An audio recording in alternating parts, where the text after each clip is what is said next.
സീദോൻ ദേശത്തു നിന്ന് ഒരു കനാനിയ സ്ത്രീ വന്നു.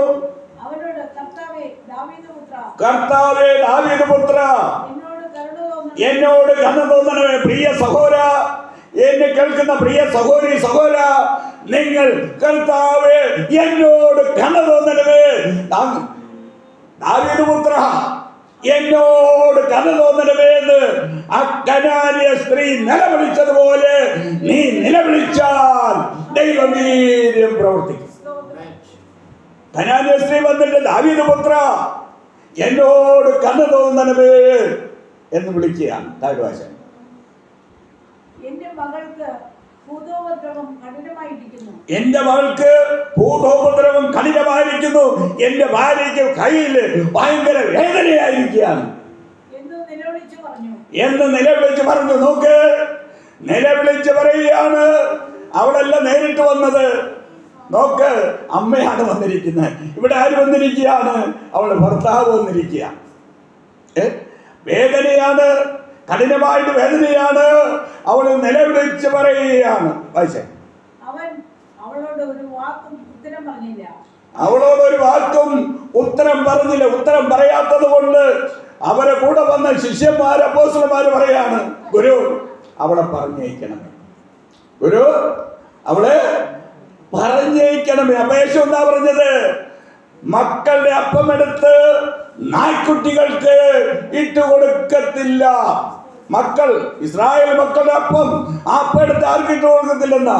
നായ്ക്കുട്ടികൾക്ക് ഇട്ട് കൊടുക്കത്തില്ല. അപ്പോഴാണ് ആ കനാനിയ സ്ത്രീ പറയാണ്, നായ്ക്കുട്ടികളും ഉടയവന്റെ മേശയിൽ നിന്ന് വീഴുന്ന അപ്പനുറുക്കുകൾ തിന്നുന്നല്ലോ. ഇതാണ് യേശു. നോക്കുമ്പോൾ യേശു പറയാണ്, ഇവൾക്ക് എന്തുണ്ട്? വലിയ വിശ്വാസമുണ്ട്. നായ്ക്കുട്ടിയായിട്ട് ഞങ്ങളെ ഒരു നായ്ക്കുട്ടിയായിട്ട് കണ്ടാൽ മതി. അപ്പോഴേശു പറയുന്നു, ഇനിയാണ് വായിക്കാനുള്ള 28 വായിക്കും. 27 കൂടെ വായിച്ചേ.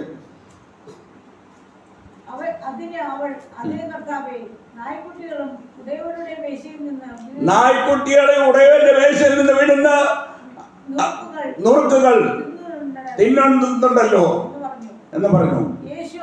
യേശു അവളോട്, സ്ത്രീയെ, നിന്റെ വിശ്വാസം വലിയത്, നിന്റെ ഇഷ്ടം പോലെ ഭവിക്കട്ടെ. എന്താ ഇഷ്ടം?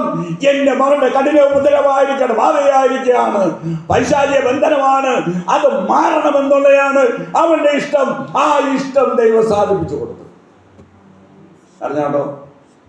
അപ്പൊ നമ്മുടെ ദൈവത്തിന്റെ ഇഷ്ടമുണ്ട്, ക്രിസ്തുവേശിൽ ദൈവവും ഇഷ്ടമുണ്ട്, ഒരുപാട് ഇഷ്ടമുണ്ട്.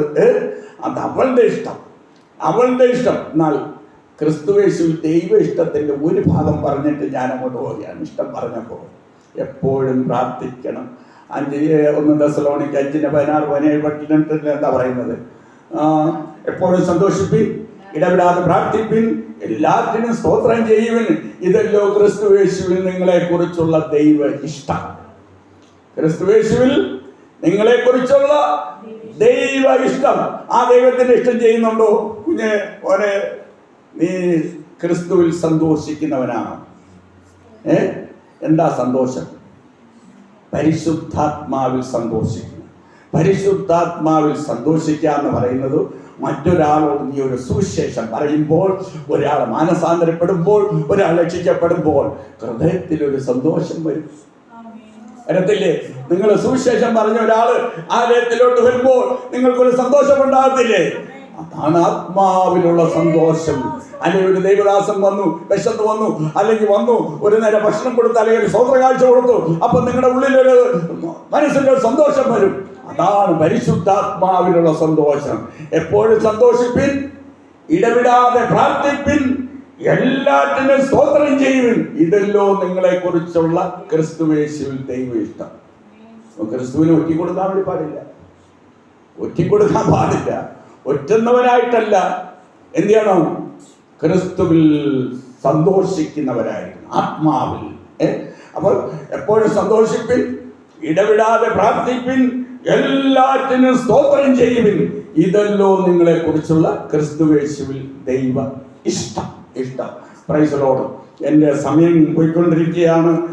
ഞാൻ വായിച്ച ആ 10-ാമത്തെ വാക്യമില് പ്രൈസ് ദി ലോർഡ് 8:10 ഞാൻ വായിച്ചത്.